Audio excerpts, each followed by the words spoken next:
शहर की आवाजें धीरे धीरे पीछे छूट जाती है और सामने खुलता है एक ऐसा इलाका जहां समय सिर्फ चलता नहीं बल्कि ठहर कर सांस लेता है। यह है दोस्तों रॉयल नेशनल पार्क, दुनिया के सबसे पुराने पार्कों में से एक पार्क। मेरे हिसाब से अमेरिका के येलोस्टोन नेशनल पार्क के बाद ये दूसरा दुनिया का सबसे पुराना नेशनल पार्क है। मॉडर्न ऑस्ट्रेलिया की बात करें तो 1879 में इसकी स्थापना की गई थी, लेकिन इसकी कहानी सरकारी दस्तावेजों से बहुत पुरानी है।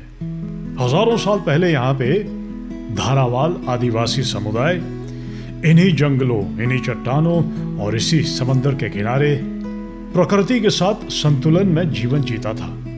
आज भी यहाँ की सैंडस्टोन क्लिफ्स, घने बुशलैंड और खुला समंदर उस इतिहास को खामोशी से संभाले हुए हैं। ट्रैवल की दुनिया के दोस्तों, मैं हूं राजेश ठाकुर और आज इस ऐतिहासिक धरती पर मैं आपको ले चल रहा हूं एक कोस्टल वॉक पे, एक सुकून से भरी कोस्टल वॉक जो रॉयल नेशनल पार्क में स्थित वाटामोला बीच से शुरू होती है और लगभग 5-6 किलोमीटर की दूरी पे लिटिल मोली बीच है, वहां तक है। तो वहां से आना जाना लगभग 10 किलोमीटर के आसपास दोस्तों आज होगा। ये जो कोस्टल वॉक है दोस्तों, ये सिर्फ दूरियां तय नहीं कर रही है बल्कि शहर से बाहर निकलकर धीरे चलने, महसूस करने और प्रकृति से दोबारा जुड़ने का सफर रहेगा। तो चलिए दोस्तों, इस वॉक पे चलते हैं और महसूस करते हैं इस खूबसूरत प्रकृति को। हमारी ये यात्रा दोस्तों शुरू होती है वाटामोला बीच से। नज़दीकी बहुत बढ़िया यहाँ पे कार पार्क है और सिडनी से लगभग 30-35 किलोमीटर की दूरी पे ये बीच है। अर्ली मॉर्निंग अगर आप आते हैं तो आराम से आपको पार्किंग मिल जाती है। हालांकि काफ़ी सारा यहाँ पे जगह बनी है, लेकिन कभी कभी बड़ा ज़बरदस्त दोस्तों यहाँ पे भीड़ हो जाता है। और बड़ा ही कमाल का दोस्तों यहाँ पे ये जगह बनी है। घने जंगलों से निकल के ये छोटी सी नदी है और ये नदी यहाँ पे समंदर में गिरती है, तो बहुत ही कमाल का यहाँ पे फॉल बनता है। आज तो नीला आसमान है, अदरवाइज अगर बारिश होती है तो दोस्तों ये खूबसूरती बहुत ही कमाल की रहती है। नीचे खुला एक लगून बना है और सामने समंदर पर एक बड़ी खूबसूरत छोटी सी बीच बनी है। परिवार के लिए दोस्तों बहुत ही कमाल की ये जगह है। छोटे बच्चे यहाँ पे पीछे जो लगून बना है, या यूं कहिए एक बड़ी ज़बरदस्त छोटी सी झील बनी है, तो यहाँ पे वो लोग अपना दिन बिता सकते हैं, स्विमिंग कर सकते हैं। और जो अडल्ट लोग हैं या जो तैराक है वो आगे जाके थोड़ा बहुत बढ़िया एक बीच बना है। हालांकि बड़ी ऊंची लहरें दोस्तों वहाँ पे आती है, तो वहाँ पे जाके वो अपना समय बिता सकते हैं। और दोस्तों यहाँ से शुरुआत होती है हमारी इस वॉक की। यहाँ पे जो झरना यहाँ से गिरता है उसके पास पीछे से ये थोड़ी सी एक पगडंडी चलती है, जहाँ से चढ़कर आप घने जंगलों के बीच में पहुँच जाते हैं और थोड़ा सा आपको ऊपर चढ़ना पड़ता है। हालांकि कोई बहुत डिफिकल्ट दोस्तों ये हाइक नहीं है, बड़े आराम से आप यहाँ पे चल सकते हैं। और थोड़ी ही दूरी पे बड़ी जबरदस्त यहाँ पे आपको चट्टानें मिलती है। हजारों साल पुरानी दोस्तों ये चट्टानें हैं और इन पेड़ों के झुंडों के बीच में इसकी खूबसूरती बहुत ही कमाल की है।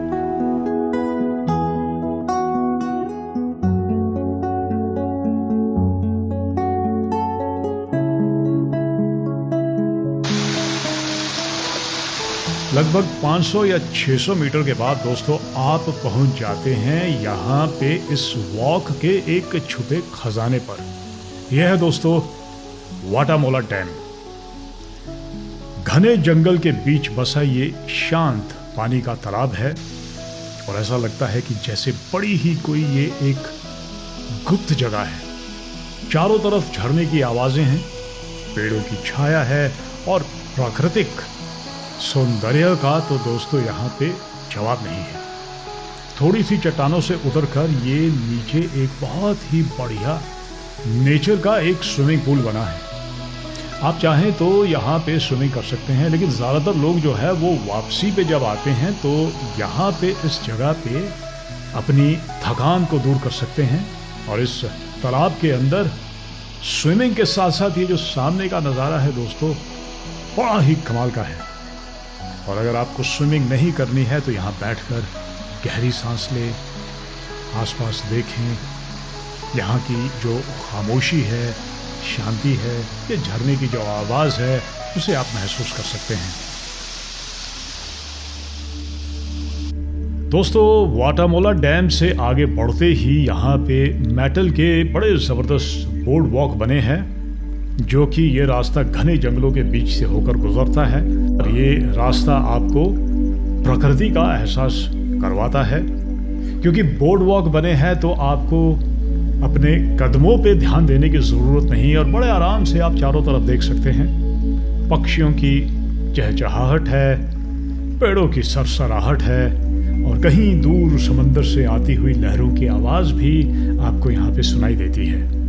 जगह जगह रंग बिरंगे जंगली फूल खिले हैं दोस्तों, जो कि इस वॉक को और भी खूबसूरत बनाते हैं। इस नेशनल पार्क में दोस्तों कैंगरूज और वॉलबीज के साथ साथ एक अनुमान है कि 300 से भी ज़्यादा पक्षियों की स्पीसीज पाई जाती है।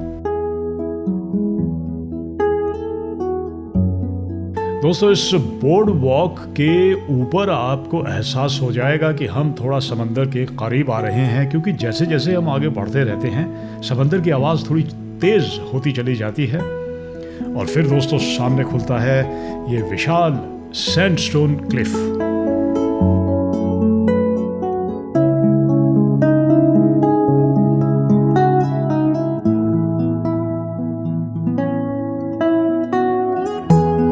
लाखों सालों से बनी ये चट्टानें प्रकृति की कहानी खुद ही बयान करती है।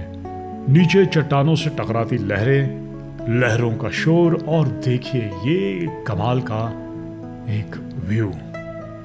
ये जो सिडनी सैंडस्टोन क्लिफ यहाँ पे बने हैं, इतिहास में ये आपको लाखों सालों पीछे ले जाते हैं दोस्तों।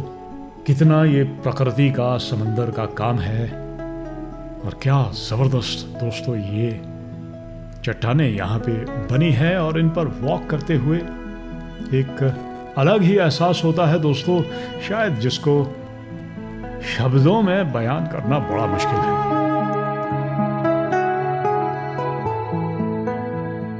लगभग 3-3.5 किलोमीटर की वॉक दोस्तों यहाँ तक हो जाती है और अगर आप चाहें तो यहाँ पे बैठकर आप समंदर की खूबसूरती, इन क्लिफ से टकराती इन लहरों का एक जो बड़ा कमाल का दृश्य बना है वो आप एंजॉय कर सकते हैं।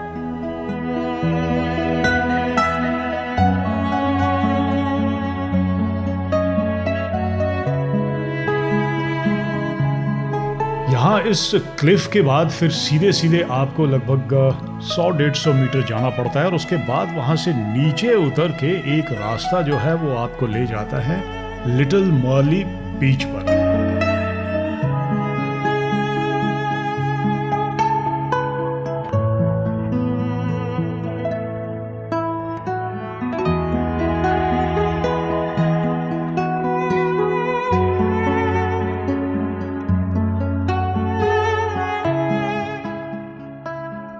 ये मार्ले लिटिल बीच की तरफ जो रास्ता है दोस्तों, ये थोड़ा नीचे उतर के आता है तो आते हुए बड़े आराम से आप यहाँ पे पहुँच जाते हैं।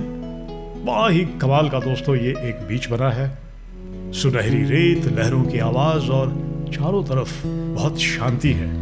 बड़े कम लोग दोस्तों यहाँ तक पहुँच पाते हैं, लेकिन ये पेट्रोल्ड बीच नहीं है और समंदर की जो लहरें हैं काफ़ी तेज़ यहाँ पे रहती है, तो तैरना यहाँ पे सुरक्षित नहीं है। अगर आप एक्सपर्ट तैराक ही है तभी आप यहाँ पे तैरिएगा, अदरवाइज बैठिए और इस खूबसूरती को आप एक्सपीरियंस कीजिए। और अगर आपके पास थोड़ी एनर्जी बची है तो यहाँ से लगभग आधा किलोमीटर दूर बिग मर्ले बीच है। दोस्तों हम लोग तो आज सिर्फ यहीं तक वॉक करेंगे और यहाँ से फिर वापस हम वाटामोला बीच की तरफ जाएंगे, जो कि लगभग कुल मिला के 10 किलोमीटर की हमारी वॉक रहेगी।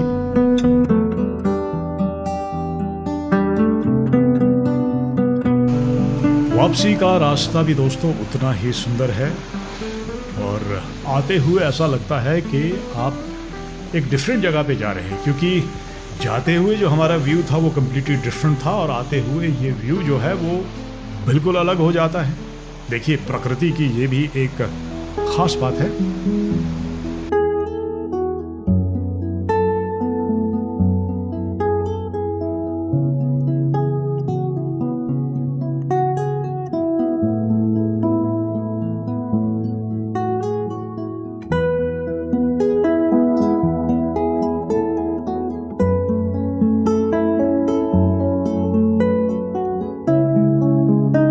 तो दोस्तों वापस हम पहुंच गए हैं वाटामोला बीच पर।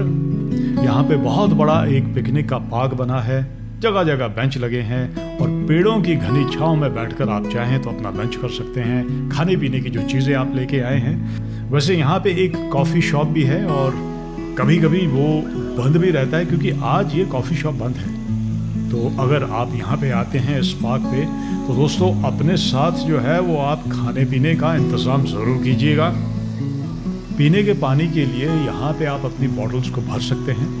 ऊपर बहुत बढ़िया यहाँ पे एक रेस्ट रूम बना है, तो टॉयलेट्स अगर आप जाना चाहते हैं, समंदर में स्विमिंग करके आप थोड़ा शावर लेना चाहते हैं, तो वो फैसिलिटीज़ दोस्तों आपको यहाँ पे मिलेगी। और 9-10 किलोमीटर के बाद आप चाहें तो यहाँ इस बीच पे सुस्ता सकते हैं।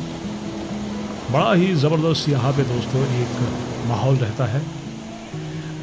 वाटामोला से लिटिल मोली बीच तक का ये वॉक दोस्तों एक रास्ता नहीं है, ये एक इनविटेशन है हमारी जो रोज़मर्रा की ज़िंदगी है उससे बाहर निकलकर प्रकृति के साथ दोबारा से जुड़ने का।